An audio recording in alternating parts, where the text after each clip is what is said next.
Si han llegado hasta esta etapa, felicitaciones muchachos, estamos acabando semiología, ¿no? Parece mentira. Ya me supongo que están haciendo un completo screening clínico del paciente y creo que la semiología renal tampoco se exime de eso. Cuando sus compañeros vienen a buscarme en el hospital y me dicen, doctor, voy a hacer semiología renal, yo les digo que semiología renal per se solamente dura 2 minutos.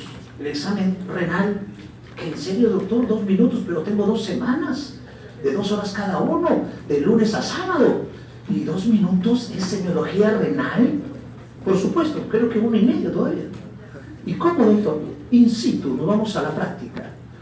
Semiología renal, punto lateral superior, medio, el inferior no se palpa. 1, ni medio segundo.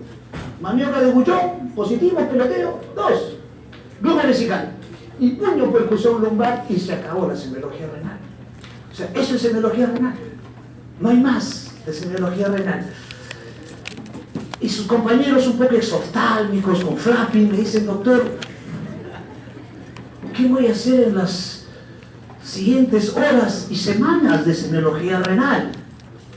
Todo. Porque si un paciente viene convulsionando y le tiembla la mano, doctor, es una encefalopatía urémica. Si un paciente viene con dolor precordial que no se irradia, ausculto y encuentra un frote pericárdico, una pericarditis urémica. Si un paciente viene con dolor torácico a la inspiración y le ausculto un frote pleural y ausencia de murmullo, doctor, una pleuritis urémica. Como ahora, hace 3 horas, una paciente venía con hematemesis. El residente, una varices esofágica, un cáncer gástrico, no, gastropatía urémica, con melena y hematomesis. O sea, para que vean que las manifestaciones clínicas del paciente renal es completa, es todo, hasta lo que le falta hacer a ustedes, que es el examen neurológico. O sea, un paciente renal puede tener convulsiones, encefalopatía, incluso viene así. No es un baile ruso, estamos cerca ya, ¿no?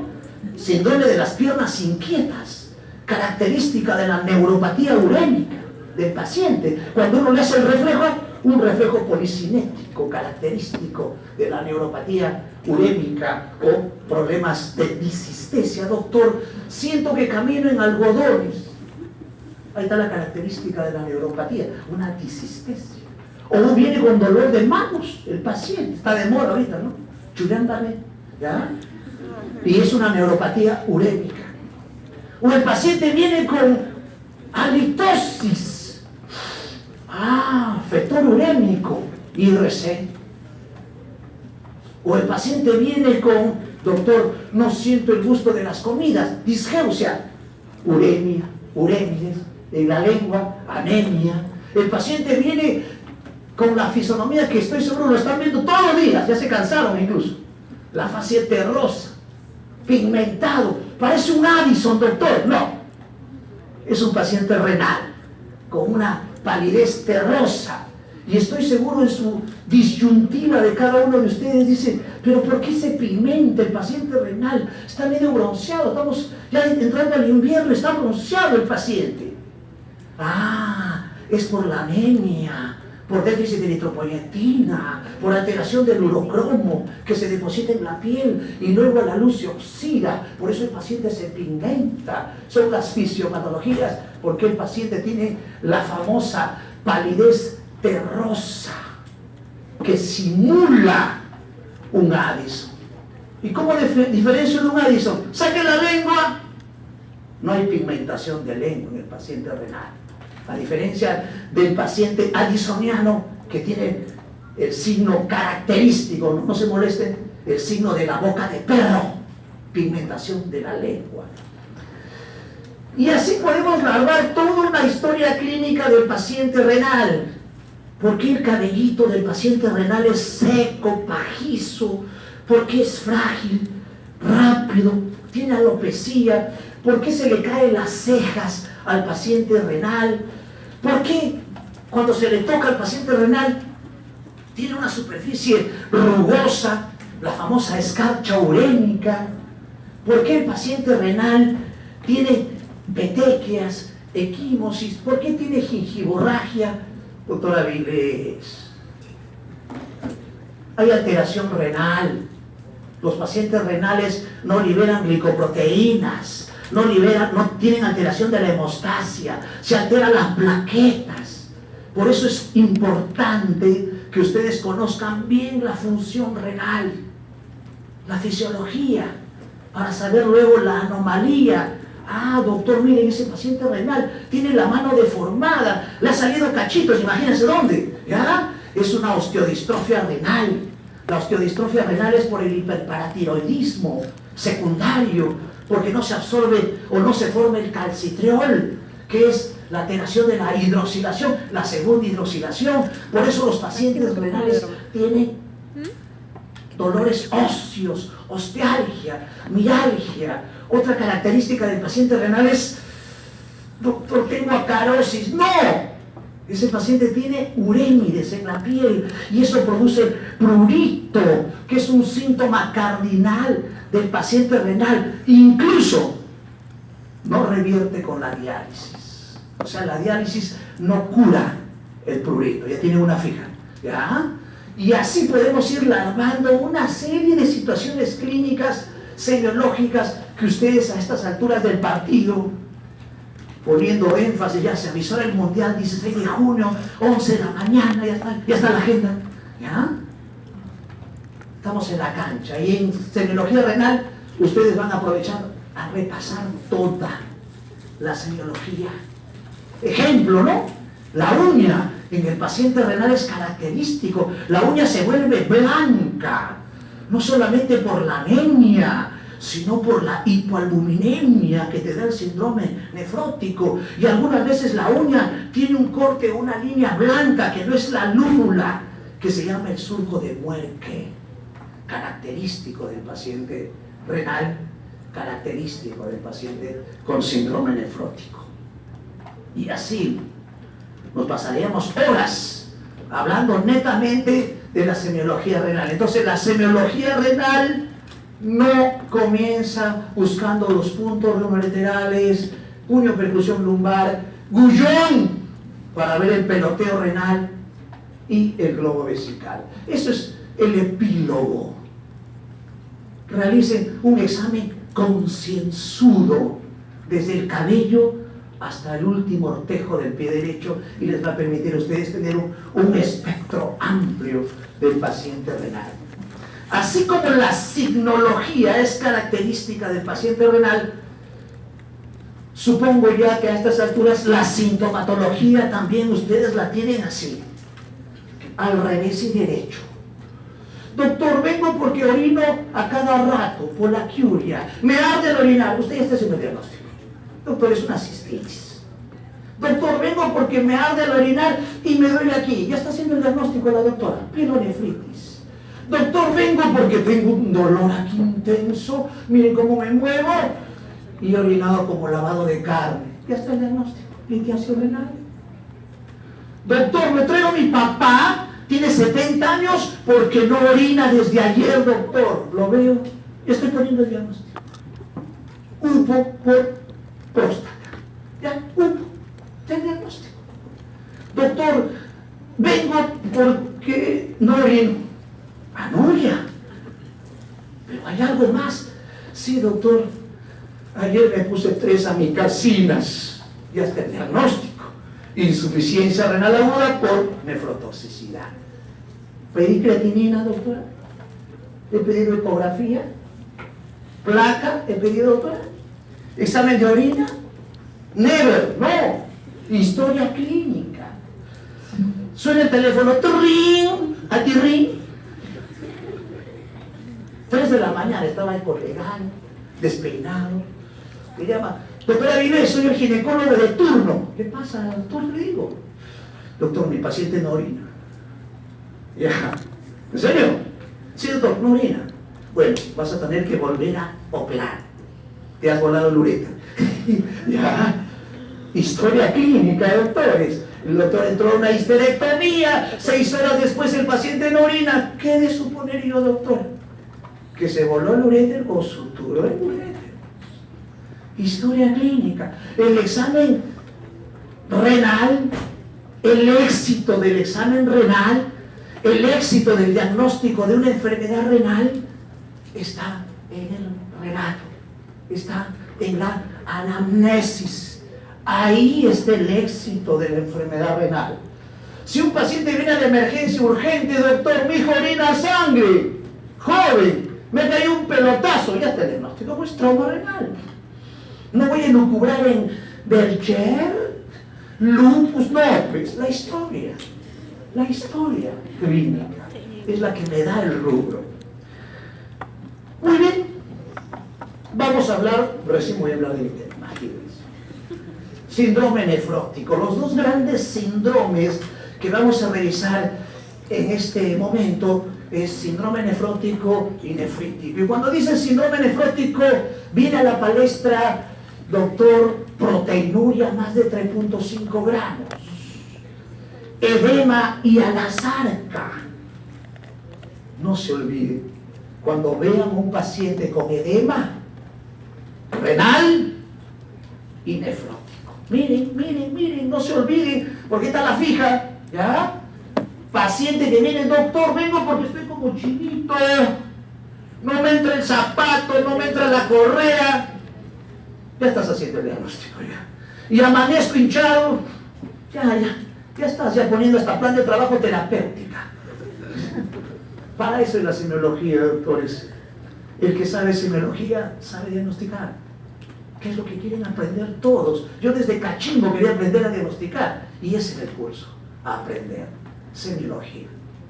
Entonces, el síndrome nefrótico tiene esa característica de gran proteinuria, gran anasarca, esa anasarca que tiene una característica, hago el godet y mi dedo se hunde, edema en mantequilla, un edema blando, característico del síndrome nefrótico.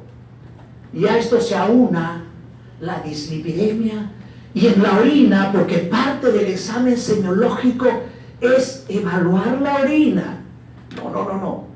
No es que el laboratorista estudie la orina, cuántos crinocitos, cuántos hematis, leucocitos, si hay cilindros hemáticos. No, doctores, no, doctoras. Para eso, ustedes seguro que han visto en la sala de hospitalización que todos los pacientes tienen sus recipientes urinarios y tienen sus bolsas colectoras. ¿Para qué? ¿Para qué? ¿Lo ve la enfermera? ¿La técnica? ¿La nutricionista? No, doctores, doctoras, es para que el médico lo vea. ¿Cuánto orinó en 24 horas? 200, doctora Vilés. Está espumoso. Mire, tiene una grasita ahí pululando en la parte superior. Lipiduria. Cuando se agita hay sedimento. O sea, parte del examen renal tienen que ustedes evaluar la parte de la diuresis, de las características organolépticas, lo que veo de la orina. Y esto me hace recordar cuando era interno de pediatría en el hospital de Leño. Todo el tiempo que no fue al Mundial Perú, viene un chibolo, viene una mamá a las 6:30 de la tarde, horario fatal, en la emergencia, ¿no? Cambio de turno. ¿Por qué le trae su hijito? Mira, doctor, mira su pañal de mi hijito. Hollín, orina oscura, negra. Estaba viendo mi primera alcaptonuria. Estaba haciendo un diagnóstico in situ en la emergencia de un déficit de una enzima homogenticínica, que estoy seguro ustedes lo han leído en bioquímica, página 525 del Halper. ¿Ya? Alcaptonuria. Estaba haciendo el diagnóstico, viendo solamente la orina del paciente. Entonces, clave. Muy bien, ahora sí nos centramos o nos imbuimos en el síndrome nefrótico y ya con este pequeño pródromo, todo lo que vamos a revisar. ¿Y qué es alteración de la permeabilidad glomerular? ¿Por qué? Hay una noxa, pues, ¿no? Una infección como sífilis, un complejo inmune como lupus, que va a producir una proteinuria selectiva, en este caso albuminuria, Y esto va a producir una serie de alteraciones, como disminución de la presión oncótica, edemas, la hiperlipidemia, que estoy seguro ustedes saben por fisiopatología. No, doctora Viles, no lo entiendo. ¿Por qué hay dislipidemia en un paciente nefrótico? Porque al perder proteínas, el organismo, en este caso el hígado, sintetiza apolipoproteínas. Por eso en el síndrome nefrótico puede haber hepatomegalia, por eso puede haber ascitis. Y en esa forma de equilibrar la homeostasis, libera mayor cantidad de lípidos, en este caso hipercolesterolemia e hipertrigliceridemia. Por eso los pacientes nefróticos tienen problemas coronarios, tienen mayor aterotrombosis, aterogénesis, que ustedes ya lo han revisado en fisiopatología cardíaca. Y esta proteinuria masiva se circunscribe mayor de 3.5 gramos. La mayor proteinuria, en mi poca experiencia de casi 26 años, 15 gramos de orina, de proteinuria en la orina. Pregunta de examen: ¿cuál es el riesgo de que un paciente tenga mayor proteinuria? 8, 9, 10, 11, 12. Trombosis. Segunda fija. ¿Ya? Trombosis. No le entiendo, doctora Viles. ¿Por qué el paciente con proteinuria masiva hace trombosis? Es que no solamente pierde este tipo de proteínas como albúmina, sino otras sustancias como procoagulantes, proteína C, proteína S, factor 5 Leiden, antitrombina. Si pierde, no tiene anticoagulantes, por eso hace trombosis. También se le conoce como nefrosis, término muy arcaico, o una nefrosis lipoidea, pero este es un término también antiguo que se le tipifica al paciente con anasarca niño. Esto es lo que le llaman la nefrosis de cambios mínimos. Y aquí nos estacionamos medio segundo. Si un niñito viene con la mamá y le dice: doctor, mi hijito está chinito, su papá está medio asado, ya, está con así, hinchadito, tiene estrías. Si un niñito viene con anasarca, ya tienen el diagnóstico, doctores, doctoras. Es una nefrosis lipoidea o a cambios mínimos. Es una glomerulopatía primaria. ¿Le hice biopsia, doctora? No, es clínica. Y para hacer un parangón, si un paciente geriátrico viene con anasarca, con características de síndrome nefrótico, y no tiene otras comorbilidades como hipertensión, diabetes, cáncer, y está el diagnóstico: una nefrosis membranosa. Y si un adulto viene con anasarca, con síndrome nefrótico, doctor, ahí está el diagnóstico: focal y segmentaria. Así hacemos medicina, doctores, todos los días. No lo somatizamos al paciente para hacerle la biopsia renal cuando no es necesario. ¿Ya? No se olviden esos tips claves para sus diagnósticos clínicos semiológicos. Proteinuria de rango nefrótico en niños. No voy a hablar de niños, no voy a hablar de pediatría. La pediatría no es medicina interna en chiquitos, falso, más falso que un billete de $2. No es otra medicina, pero se circunscribe en esta tipificación. Pero para nosotros, para médicos clínicos, internistas, 3.5 gramos es lo característico. Fisiopatología, no se puede eximir de no hablar de fisiopatología. El que entiende la fisiopatología, entiende la clínica. ¿Y la fisiopatología en qué se sostiene? En las ciencias básicas. Las ciencias básicas es la que me sostiene para entender la fisiopatología. Esquemas que ustedes lo han revisado en histología, en fisiología. Y miren, lo que se entiende de la génesis de la fisiopatología del síndrome nefrótico es la alteración de la membrana basal. Y si nos vamos un poquito más adentro, en el podocito. O sea, la génesis del síndrome nefrótico es la alteración del podocito. Incluso hay una sustancia que se altera, que es la podocina, que ustedes me supongo que han leído en fisiopatología y en fisiología. Es una alteración. Acuérdense que esa membrana basal son membranas electroquímicas donde tiene cationes y aniones. Acuérdense que la proteína que nosotros eliminamos todos los días en la micción normal es de Tams-Hochfeld. Y eso va a depender de los datos que tiene esa proteína, no se olviden, ¿no? O sea, nosotros sí tenemos proteinuria máxima de 150 miligramos en 24 horas. Un algoritmo que me permite entender algunas alteraciones, pero en este caso el síntoma cardinal. Por favor, no planteen síndrome nefrótico si el paciente no tiene edemas, si no tiene anasarca. Y cuando digo anasarca, digo derrame pleural, ascitis, como características bien importantes. Y acuérdense que este sistema renina, angiotensina, aldosterona, que es el eslabón no solamente del edema del síndrome nefrótico, sino también del edema en ICC y cirrosis, es clave. Por favor, marquen ello, porque cuando hagamos nefrología clínica a partir de agosto, ¿por qué le da yecas al paciente, doctor Avilés? ¿Por qué le da espirolactona al paciente?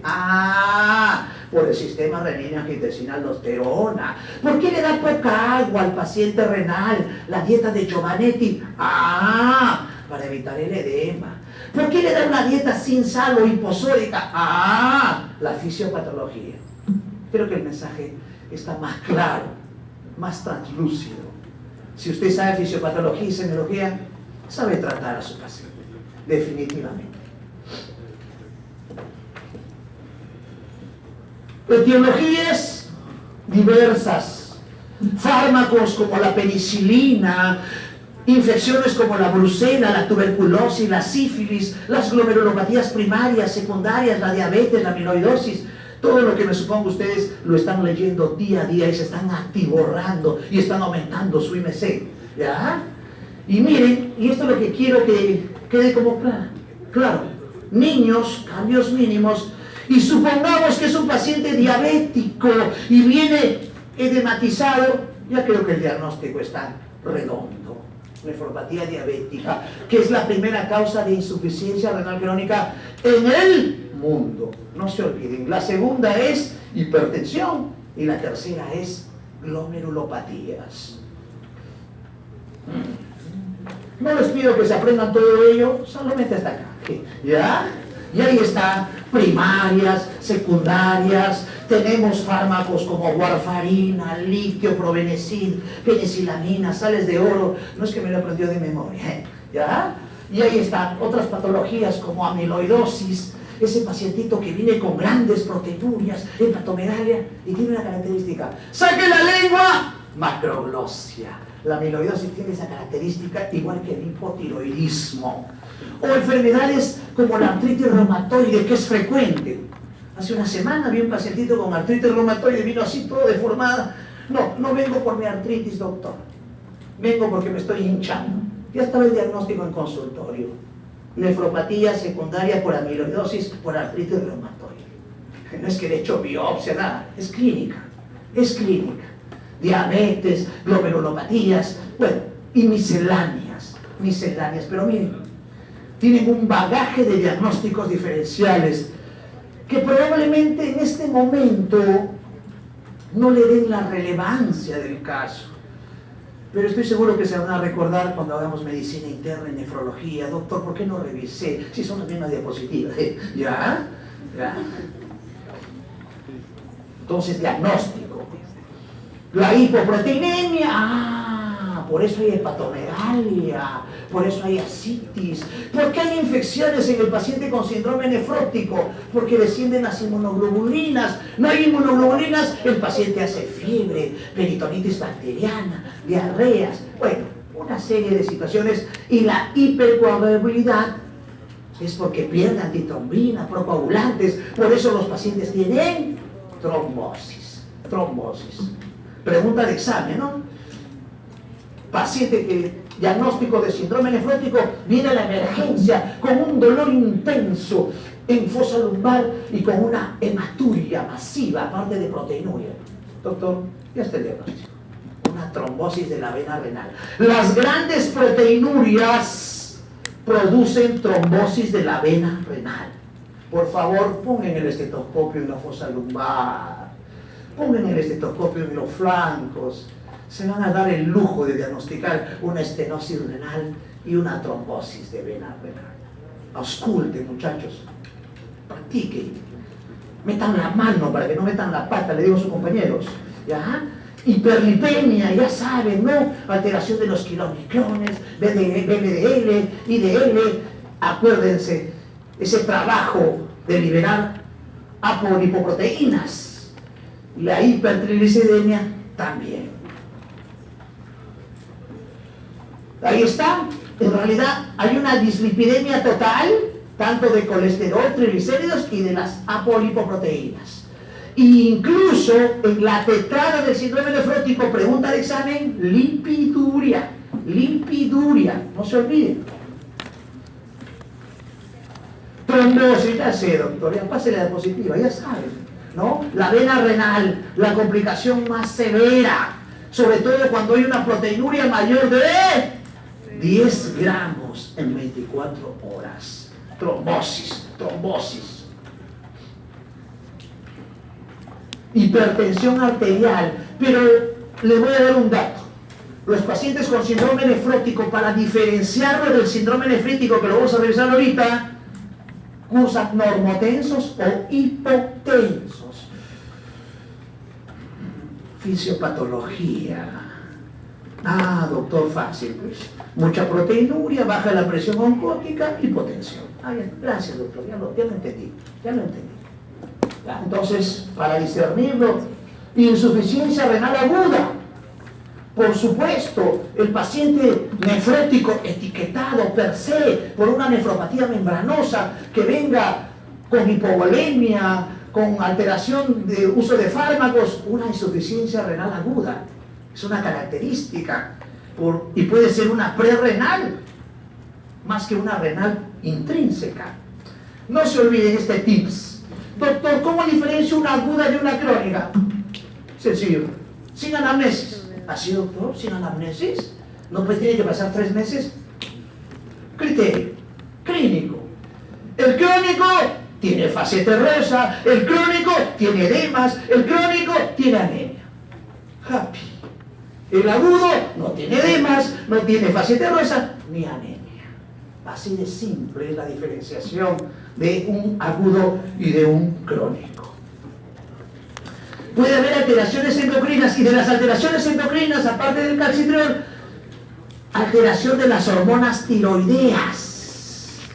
Por eso los pacientes con síndrome nefrótico pueden cursar con hipotiroidismo.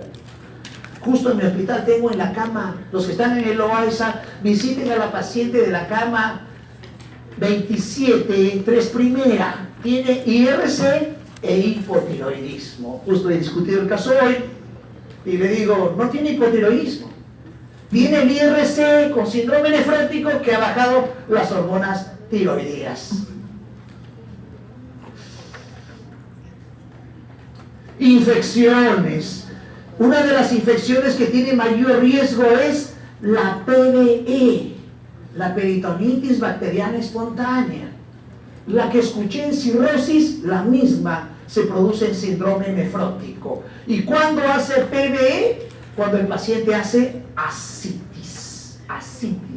¿Y cómo sé que tiene PBE, doctora Vilés?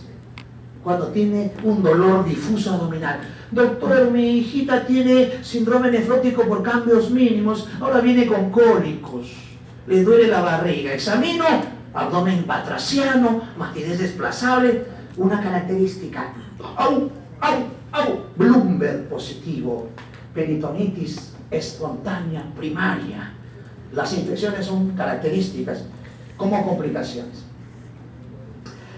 Un pequeño review de las consecuencias. Ah, doctor, la disminución de la albúmina, edemas, hiperlipidemia, las inmunoglobulinas, infecciones, fibrinógenos, antitrombina, trombosis, Alteración de la transferrina, el zinc, anemia, disgeusia. Mira, ya sé, doctora Viles, gracias. Ya sé por qué el paciente renal, estoy seguro que mañana le van a preguntar a sus pacientes, ¿siente el gusto de las comidas? No, doctora. No, doctor, no siento el gusto de las comidas. Disgeusia. Y si es joven, ¿menstrua? No, amenorrea. Problemas de fertilidad en varones y mujeres, todo un contexto hormonal. Y la eritropoyetina disminuida, la anemia, que no es la única génesis de la anemia en paciente renal. Los pacientes renales pueden hacer anemia no solamente por déficit de la eritropoyetina. El paciente renal hace anemia por acidosis. El paciente renal hace anemia por pérdidas digestivas, por trastornos de la coagulación, por el mismo hiperparatiroidismo. Doctora Vilés, ya me complicó. Estoy haciendo cefalea. ¿Por qué el hiperparatiroidismo hace anemia? Mira. Ya. No sintetiza el calcitriol, o sea, la segunda hidroxilación no absorbe entonces calcio. Si no absorbe calcio, feedback, la paratiroides aumenta el PTH, hiperparatiroidismo secundario. Ahí está, doctora Vilés. Ahí está la fisiopatología. El aumento de PTH hace que se fibrose la médula ósea. Ya está. Se fibrosa la médula ósea, no se libera la célula totipotencial, eritrocitos, anemia. Por eso a los pacientes renales no solamente se le da eritropoyetina, sino vitamina B12, fierro, calcitriol. Ahora sí entiendo, doctora Vilés, ahora sí entiendo la fisiopatología para entender el tratamiento. Proteinuria masiva, que le hemos dicho, y la tetrada, hipoaluminemia, edema e hiperlipidemia. Serie de diagnósticos: glomerulopatías primarias como cambios mínimos, focal y segmentaria, membranosa, membranoproliferativa, o secundarias a diabetes, que es una de las causas más frecuentes, amiloidosis, lupus. Tengo una chiquita de 22 años en el pabellón, acabo de hospitalizarla, que tiene lupus, tiene síndrome nefrótico-nefrítico, o sea, los dos de Yapa, y viene con una osteodistrofia renal, con una deformación de la mano. El paciente es un libro para nosotros, pero para ella no. Ya se imagina. Fisiopatología, que es lo mismo. He querido ser ecolali con esto. ¿Ya? Ya, doctor, permeabilidad, filtración, albuminuria, hipoaluminemia, edema, lipiduria, desnutrición. Por eso los pacientes se desnutren. Están hinchados, pero de agua. Pero le sacas, están caquéticos, consuntivos. Todo eso tiene que estar bien claro, porque parte del tratamiento es algunas estrategias, y no es mi objetivo de hoy. Será mi objetivo en agosto, septiembre con ustedes. Esto no es mi objetivo, pero si ustedes aprenden lo que estamos haciendo ahora, van a estar de vacaciones, muchachos. Les aseguro. Mecanismo de filtración: ¿por qué se usa YECAS? Causas de glomerulopatía, ya lo vimos. Glomerulopatías primarias, cambios mínimos en niños, membranosa en ancianos y en adultos. Según la edad, ya lo hemos visto, ahí están cambios mínimos y membranosa, ¿no? Ahí están grupos etarios. Entonces, acuérdense de los ejemplos. Y ahí está, lo más simple, cambios mínimos, cuadro clínico típico, entre 2 y 8 años. No hay hematuria, no hay hipertensión. O otras causas, como un linfoma. Si viene un paciente con anasarca, con edema palpebral, y tiene ganglios no dolorosos, pétreos, doctor, el diagnóstico es un linfoma. O tiene historia de ingesta de fármacos. Para eso me sirve mi background de historia, de antecedentes. ¿Qué fármacos usa con mayor frecuencia? Ejemplo, ¿quién no ha usado un ibuprofeno, un naproxeno, un diclofenaco? ¿Quién usa litio, doctor? Los pacientes con psicosis, maníaco-depresivos. ¿Quién usa oro? ¿Ya? No, sales de oro, un paciente con artritis reumatoide juvenil. Bueno, otros factores, antibióticos, rifampicina. ¿Quién usa? El paciente que está con tratamiento para tuberculosis. Por eso, una serie de situaciones, y eso lo van a recabar en la historia. Focal y segmentaria, está la patogenia, ¿no? ¿Por qué se llama glomerulosclerosis focal y segmentaria? No todos los glomérulos están dañados. La biopsia, esto lo van a tener en su clase, no está en la clase colgada. Otros factores, ¿no?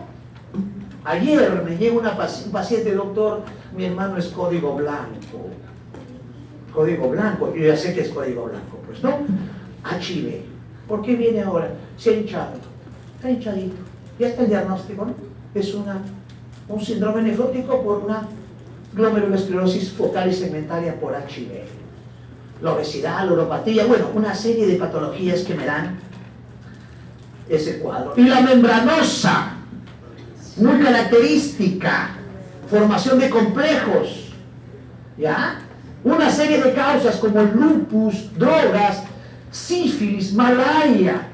Ven un paciente de Loreto con historia de infección crónica de malaria, pero venía en anasarca. Ya teníamos el diagnóstico, ¿no? Una glomerulopatía membranosa. Ahí está la evolución natural, miren, incluso pueden llegar hasta insuficiencia renal crónica.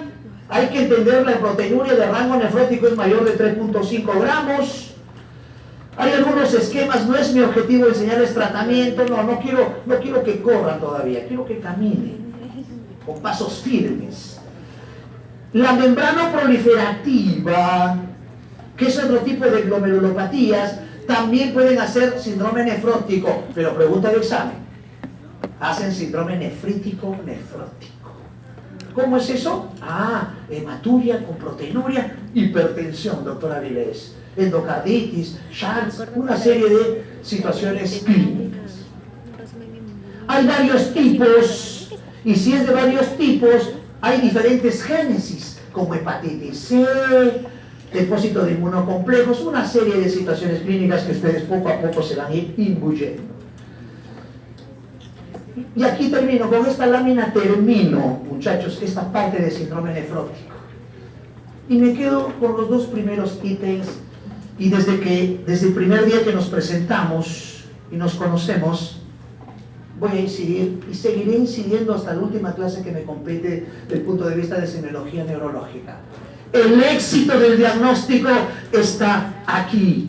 Aquí se circunscribe el éxito del diagnóstico. Antecedentes, a qué hora es el edema, cuánto se hincha, a qué hora se hincha, cómo remite, qué otros síntomas tiene antecedentes de fármacos, infecciones, signos, cómo está el estado, las funciones vitales. Todo esto nos da una ayuda importante para lo que es el diagnóstico. Si veo a un paciente ingurgitado con edema, crépitos, frote pleural, quemosis, el ojo está hinchado, hay edema de ojos, sí, eso se llama quemosis. Entonces el paciente está haciendo retención de agua. Y si no orina, anuria, globo vesical, o sea, tienen que hacer un examen físico completo, muchachos, completo, para que tengan mejor visión. Muy bien. Lo voy a grabar, va a venir en el examen, lo grabo en mis documentos y vamos a pasar al último tema, que es síndrome nefrítico. Quiero copiarlo y salir volando.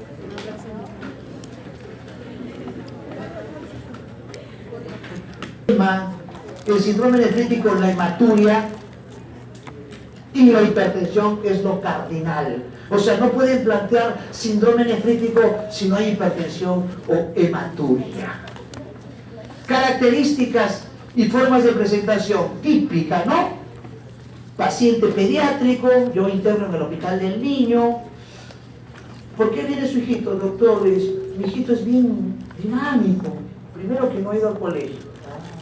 Segundo, que lo he visto durmiendo debajo de la mesa, doctor. Así me digo. Le molesta la luz, fobia a la luz, fotofobia. Está con fiebre, doctor. Y me ha preocupado, mire, doctor. Me trae una botellita con lavado de carne, hematuria. Le pregunto yo como interno en ese tiempo, ¿ha tenido alguna heridita en el cuerpo? Sí, doctor, ya se vio un chupito aquí, ¿ven? Ahí está. Ahí está la génesis. Ya estaba el diagnóstico, ¿no? Síndrome nefrítico por una glomerulonefritis post-estreptocócica. El estreptococo puede estar en la piel o puede estar en la garganta. Si un niño viene con dolor de garganta y viene hinchado, con hematuria, también está el diagnóstico. Muy bien, entonces, síndrome nefrítico. Gracias, doctor, gracias. Punto más.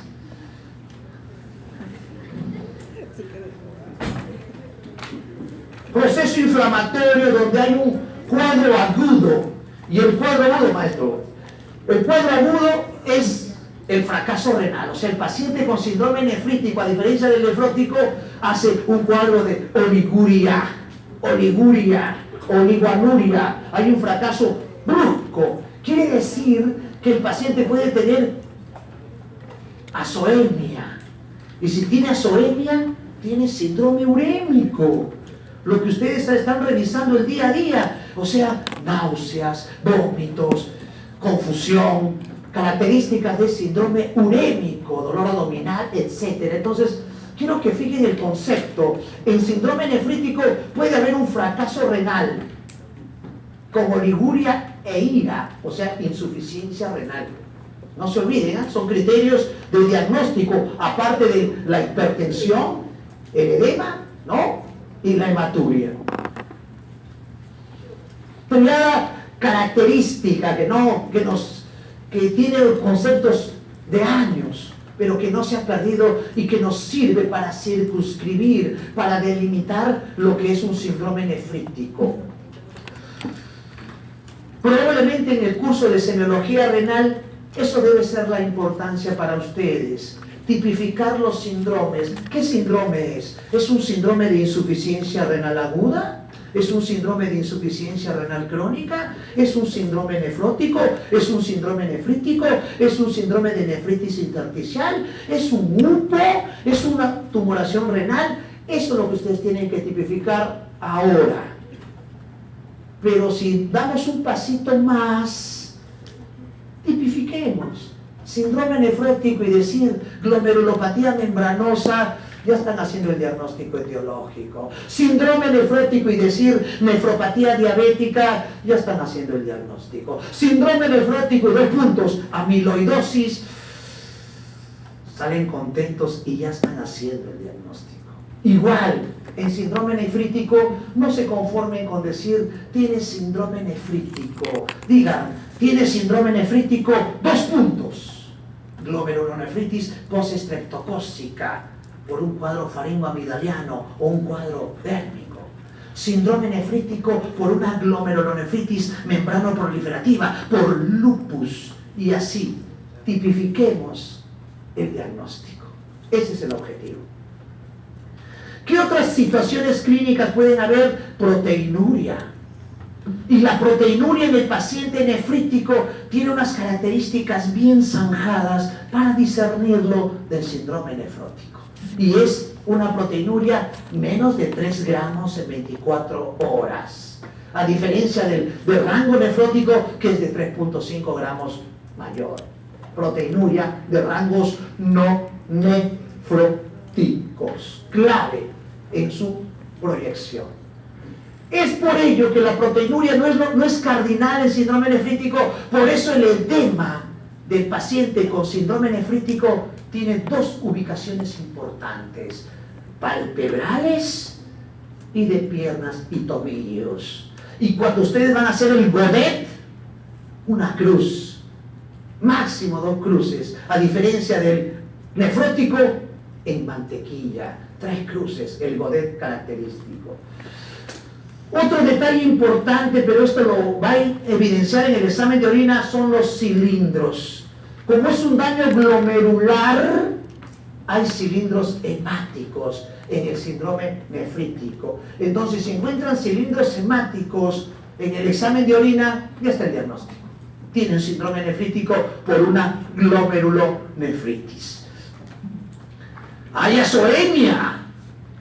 Y el concepto de azoemia estoy seguro que lo tienen desde el primer día de práctica o teoría de semiología renal. Azoemia ¿Qué es azoemia? No orina el paciente, anuria, orina poco, oliguria y síntomas de uremia. Náuseas, vómitos, flapping, piernas inquietas, problema pulmonar, pericárdico, todo lo que ustedes ya conocen del gran síndrome urémico. Y puede ser una ira como característica o otras formas de presentación. La pregunta, ¿por qué, doctor, definen como hematuria glomerular? ¿Por qué dicen hematuria glomerular? Porque hay una hematuria no glomerular. Entonces, nosotros hacemos una prueba semiológica muy antigua, muy anacrónica, pero lo seguimos haciendo los clínicos, esos románticos, como nosotros, le incluyo al doctor Acosta, la prueba de los 3 vasos, ¿no? Llega una paciente con su hematuria y yo pongo 3 vasos, ¿no? Y la paciente contenta, vamos a tomar gaseosa. No, no hay gaseosa, ¿no? La prueba de los 3 vasos. Micciona la paciente, primer vaso, uretra. Segundo vaso, vejiga. Y tercer vaso, renal. Esa es la famosa prueba de los 3 vasos para hematuria. Cuando es hematuria alta, no hay coágulos. Cuando es hematuria baja, uréter, vejiga, uretra, sí hay coágulos. Entonces hay varias formas de enfocar las hematurias. Esta es una hematuria glomerular, una hematuria alta. Características. Entonces, ¿por qué hay hematuria? Por inflamación. ¿Por qué hay hematuria? Por ruptura capilar. ¿Por qué hay proteinuria? Por alteración de la permeabilidad. Factores que ustedes deben conocer. Y la fisiopatología, ya les dije que es inherente al curso de semiología. No nos podemos excusar en no revisar la fisiopatología. Y miren, un bonito gráfico, bien algorítmico, bonito para recordar, y viene lesión glomerular. Lesión glomerular. O sea, ¿qué noxa inflamó el glomérulo? ¿Qué noxa? Ah, doctor, lo dijo, pues, estreptococo. ¿Pero será la única noxa? No. Los virus, otras bacterias, la tuberculosis pueden inflamar el glomérulo, pero no solamente inflaman las infecciones, los fármacos también, las enfermedades inmunológicas también, y ahí tienen una serie de diagnósticos que lo vamos a revisar. Esa noxa produce inflamación, y esa inflamación del glomérulo, de la membrana basal, produce una serie de características clínicas. ¿Qué es lo que nosotros tenemos que evidenciar en el paciente? Que es proteinuria, oligoanuria, azoemia o azotemia, que es lo mismo, y la hematuria alta con cilindros. A la vez, esa proteinuria que ustedes han revisado en síndrome nefrótico, que es variable, produce edema, ya le dije la característica del edema, y hace la misma fisiopatología que ustedes conocen, activa el sistema renina-angiotensina-aldosterona, retención de agua, sí, activa el sistema renina-angiotensina-aldosterona, hipertensión arterial. Se activa renina-angiotensina-aldosterona, el paciente hace edema, ICC. Una característica del síndrome nefrítico cuando se complica es insuficiencia cardíaca e incluso edema agudo de pulmón. Y cuando esta hipertensión arterial se vuelve intensa, alta, el paciente comienza a tener cefalea, problemas visuales, hasta convulsiones. O sea, puede ser una encefalopatía hipertensiva. Y ya de yapa les dije las complicaciones del síndrome nefrítico. Sigo redundando en lo mismo, quiero ser un poquito ecolálico en ello, ¿no? El síndrome nefrítico agudo, doctor, por eso lo achura, ¿no, doctor? Por eso lo remarca, ¿no? Lo resalta. Hematuria con cilindros hemáticos, está el diagnóstico. Es un síndrome nefrítico, no se olviden.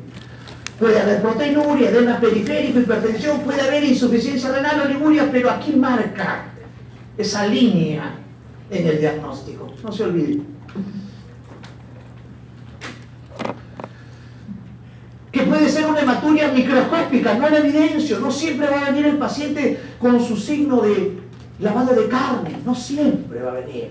Por eso existen enfermos y no enfermedades, muchachos, ¿ya? Otra característica es el dismorfismo en la orina, que es característico del 20% de una hematuria alta. Que puede ser grosera, una hematuria masiva, sin coágulos, que es una característica por una alteración focal o algunos otros hallazgos aditivos pero que no le dan el realce al diagnóstico, como leucocituria, lipiduria, otro tipo de cilindros. Y aquí me estaciono medio segundo. Cilindruria.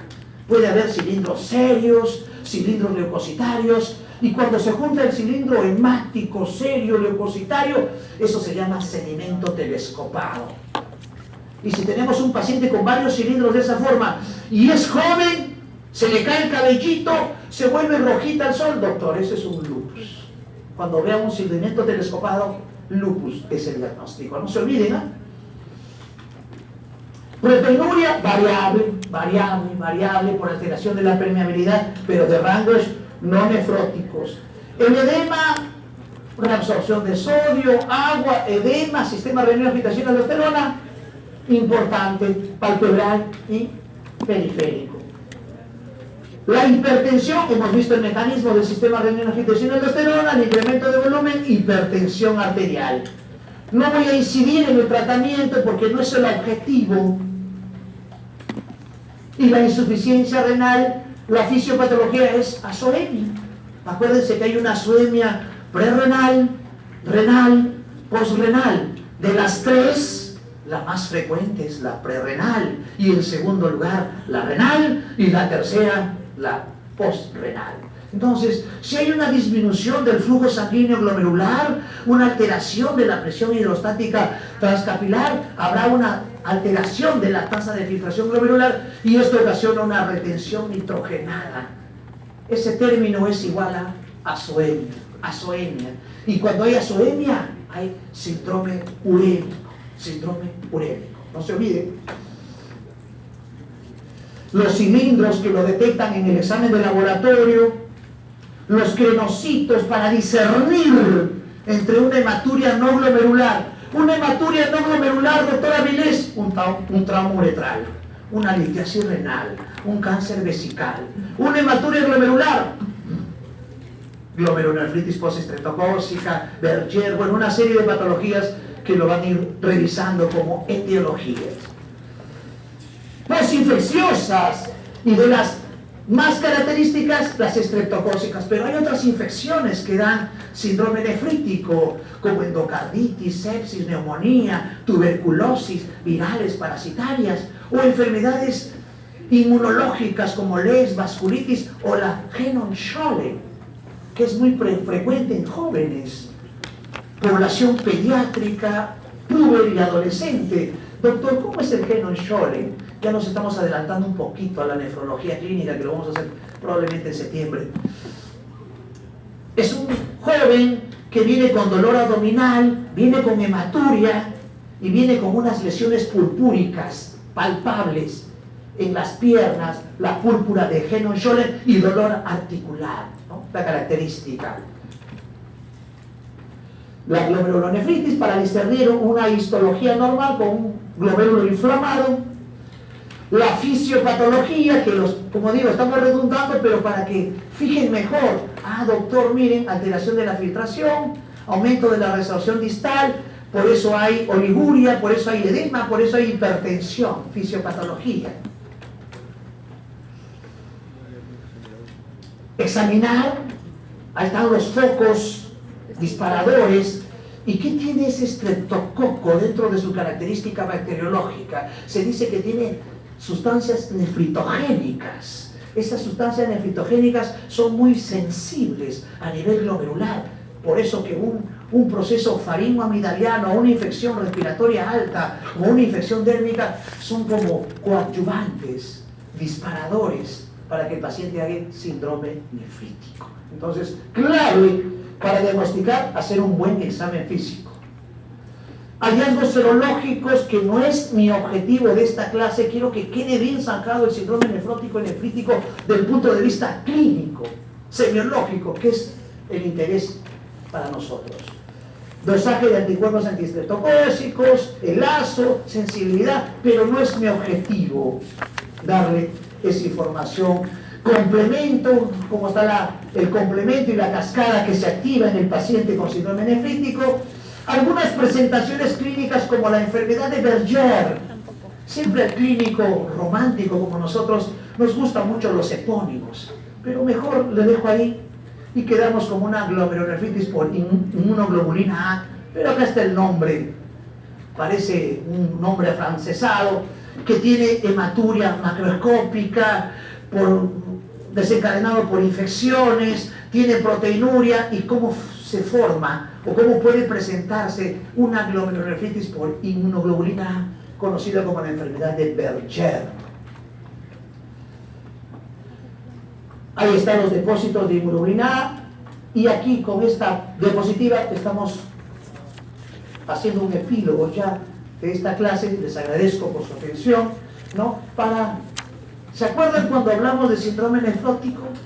Cuando ese niñito venía en anasarca, chinito, no le entraba el zapatito. Ah, doctor, cambios mínimos.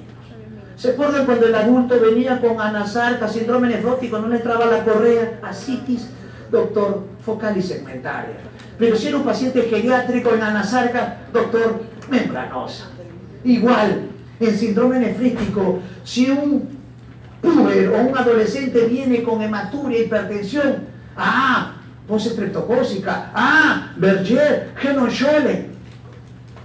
Pero si está en este grupo etario de 15 a 40 años, glomerulonefritis rápidamente progresiva, mesangial, ahí están los diagnósticos. Si tiene más de 40 años, vasculitis postinfecciosa, miren cómo va cambiando el enfoque de diagnóstico. ¿Y para qué nos sirve tipificarlo de acuerdo a grupos etarios? Para evitar probablemente ese trauma invasivo de hacer una biopsia renal, porque si nosotros hacemos estos parámetros clínicos, probablemente el paciente no va a una biopsia renal si no es necesario. La clínica ya lo hemos revisado: infecciones, hipertensión, proteinuria, con características biorrelevantes. Y aquí termino con este algoritmo. No es mi objetivo que lo memoricen ni lo paporreteen. Mi objetivo es que lo entiendan y lo aprendan. Ese es mi objetivo. Por ejemplo, una glomerulonefritis por síndrome nefrítico agudo, una serie de marcadores inmunológicos, otros marcadores, complementos, factores, para discernir qué tipo de glomerulonefritis tiene el paciente, ¿no? De acuerdo a su presentación. Muy bien, muchachos, creo que esa es la última diapositiva. Les agradezco.